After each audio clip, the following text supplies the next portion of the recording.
Hello नमस्कार दोस्तों। अंकित exam sir YouTube channel में आप सभी का बहुत बहुत स्वागत है।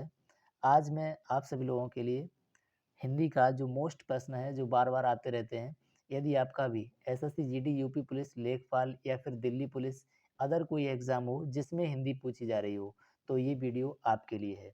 चलिए स्टार्ट करते हैं। जो बहुत ही चुनिंदा प्रश्न है आप सभी के बीच में, देखिए ये क्या है। जैसे लिखा हुआ है इसमें, घर पर गंगा आना, घर पर गंगा आना का मुहावरे का अर्थ क्या होगा। तो देखिए घर पर गंगा आना मुहावरे का अर्थ होगा आपका, यानी घर पर गंगा आना। तो इनका हो जाएगा राइट आंसर, आपका हो जाएगा option number C. Option number C आपका राइट आंसर हो जाएगा। ऑप्शन नंबर सी आपका राइट हो जाएगा। नेक्स्ट प्रश्न देखेंगे। नेक्स्ट है आपका, देखिए नेक्स्ट प्रश्न आपका है सेकंड, अंशुमाली का पर्यायवाची कौन सा है। तो अंशुमाली का पर्यायवाची आपका ऑप्शन नंबर सी हो जाएगा। ऑप्शन नंबर सी अंशुमाली का यानी सूर्य। अंशुमाली का पर्यायवाची क्या हो जाएगा, ये सूर्य आपका राइट ऑप्शन हो जाएगा। नेक्स्ट प्रश्न जब देखेंगे आपका, यानी ऑप्शन नंबर प्रश्न है आपका तीसरा, राष्ट्र की डॉट डॉट डॉट के लिए शहीदों ने अपनी, राष्ट्र के लिए शहीदों ने अपनी क्या बलिदान दिया। शहीदों ने अपना बलिदान दिया, तो क्या राष्ट्र की आन के लिए शहीदों ने अपना क्या बलिदान दिया। प्रश्न है नेक्स्ट, अभिशाप का विलोम कौन सा है। अभिशाप का विलोम कौन सा है। तो देखेंगे अभिशाप का आप सभी को पता भी होगा, अभिशाप का विलोम क्या वरदान होता है। नेक्स्ट प्रश्न देखेंगे। प्रश्न है आपका, नीचे दिए गए विकल्पों में से तद्भव शब्द का चयन कीजिए। नीचे दिए गए विकल्पों में से तद्भव शब्द का चयन कीजिए। तद्भव निम्न में से कौन सा शब्द है। तो इसके लिए आपका ऑप्शन नंबर डी राइट हो जाएगा, यानी दंत जो है ये तद्भव शब्द कहलाता है। नेक्स्ट प्रश्न है आपका, नेक्स्ट है प्रश्न आपका, यानी राजमहल में कौन सा समास है। राजमहल में कौन सा समास है। तो राजमहल में आपका तत्पुरुष समास हो जाएगा। नेक्स्ट प्रश्न है आपका, आयात, आयात का विलोम क्या होगा। तो आयात का विलोम आपका हो जाएगा इसमें निर्यात, सभी को पता होगा। नेक्स्ट प्रश्न देखेंगे। प्रश्न है आपका, निम्न में से कौन सा तद्भव शब्द है। निम्न में कौन सा तद्भव शब्द है। तो इसमें 14 जो है ये आपका तद्भव शब्द कहलाएगा।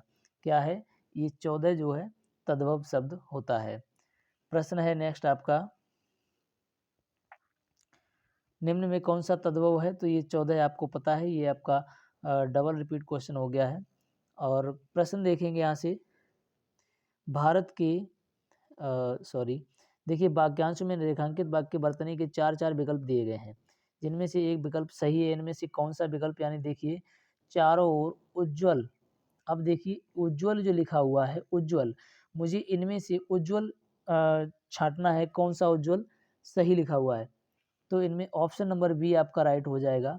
देखिए मुझे कैसा लिखना होता है, उज्ज्वल यानी डबल जा बनता है बट आधा बनता है ये, तो उज्ज्वल जो है आपका ऐसा राइट हो जाएगा। तो देखिए यानी उज्ज्वल लिखेंगे तो कैसे लिखेंगे, उज्ज्वल, उज्ज्वल ऐसे लिखेंगे। तो ये बहुत बार रिपीट क्वेश्चन हुआ है एग्जाम में, आपको भी ये ध्यान रखना होगा।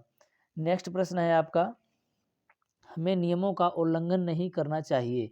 हमें नियमों का उल्लंघन नहीं करना चाहिए। तो देखिए ये जो लिखा हुआ है उल्लंघन, ये उल्लंघन जो लिखा हुआ है, इस उल्लंघन में कौन सा इनमें से सही लिखा हुआ है। तो ऑप्शन नंबर ए आपका राइट हो जाएगा, यानी जो ए में लिखा हुआ है उल्लंघन, ये आपका बिल्कुल सही लिखा हुआ है। नेक्स्ट प्रश्न देखेंगे, मोटे अक्षर दिए गए शब्दों का पर्यायवाची, यानी पर्यायवाची मुझे किसका बताना है। तो पर्यायवाची जो लोचन शब्द लिखा हुआ है इसका पर्यायवाची क्या होगा। तो लोचन शब्द का पर्यायवाची ऑप्शन नंबर ए राइट हो जाएगा, यानी चक्षु राइट ऑप्शन हो जाएगा। प्रश्न देखेंगे नेक्स्ट। नेक्स्ट प्रश्न है आपका,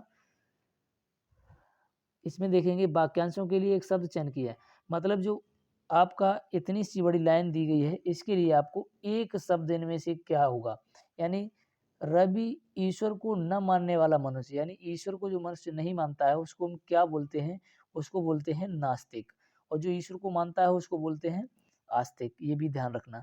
नेक्स्ट क्वेश्चन है आपका, गरीब होने के कारण मोहन से स्कूल की फीस नहीं ली गई, यानी गरीब होने के कारण स्कूल की फीस मोहन से नहीं ली गई, यानी स्कूल की फीस नहीं लेने का मतलब क्या होता है कि निशुल्क, क्या होता है, निशुल्क होता है। और निशुल्क में जो निशुल्क लिखा हुआ है इसमें कौन सी संधि है, तो इसमें ये भी ध्यान रखना विसर्ग संधि है। कौन सी है, विसर्ग संधि है। चलिए नेक्स्ट क्वेश्चन देखते हैं। क्वेश्चन है आपका, चलिए नेक्स्ट क्वेश्चन है आपका, वाक्य, चलिए यहाँ से देखते हैं, समास निर्धारित करना है इसमें से। वह अपने वर्ग में सबसे तेज है, यानी वह अपने वर्ग में सबसे तेज है, इस वाक्य में किस कारक का चिन्ह है। समझिए, वह अपने वर्ग में, तो में किस में आता है, में, पे, पर, में, पे, पर, ये तीनों किस में आते हैं, अधिकरण में आते हैं। तो इसमें अधिकरण में, पे, पर होता है, तो इसमें अधिकरण कारक आपका राइट आंसर हो जाएगा। नेक्स्ट प्रश्न है आपका, चारपाई पर भाई साहब बैठे हैं, इस वाक्य में चारपाई पर, चारपाई शब्द किस कारक में है, तो देखिए चारपाई पर जब ये बोला गया है चारपाई पर भाई साहब बैठे हुए हैं, तो जो पर लिखा हुआ है, तो मैंने अभी जस्ट पिछले क्वेश्चन में बताया है कि में, पे और पर, ये जो होते हैं ये किस में होते हैं, अधिकरण कारक में होते हैं। तो इसका ऑप्शन नंबर आपका डी राइट हो जाएगा। नेक्स्ट प्रश्न देखेंगे, राम ने रावण को अंततः मार डाला, इस वाक्य में को किस कारक का चिन्ह है, तो यानी इसमें को जो है किस कारक का चिन्ह है, तो ये राम ने रावण को, कर्ता ने कर्म को, तो ये कर्म, यानी ये राइट ऑप्शन हो जाएगा आपका, कर्म कारक का चिन्ह है। नेक्स्ट क्वेश्चन देखेंगे, क्वेश्चन है आपका, चलिए ये लास्ट क्वेश्चन हो गया है, और 2 क्वेश्चन आपके मिस प्रिंटिंग हो गए थे, उसके लिए क्षमा चाहूँगा। और मैं आपको बता दूं, ये series SSC GD, UP police, लेखपाल या दिल्ली पुलिस, जिसका भी आप एग्ज़ाम देंगे जिसमें हिंदी पूछी जा रही है, उसके लिए बहुत मोस्ट इम्पोर्टेंट होने वाली है। यदि आप मेरे चैनल पर नए हैं तो चैनल को सब्सक्राइब कर लें और वीडियो को लाइक करें। ऐसा तो सभी बोलते हैं, बट आपकी मर्जी होगी, आप जब भी करेंगे तो ये आपके लिए हेल्पफुल होगा। इसलिए मैं आपसे ये बोलूँगा कि चैनल को सब्सक्राइब करके बेल आइकन को प्रेस कर लें, ताकि आने वाली वीडियो आप तक आसानी से पहुँच सके।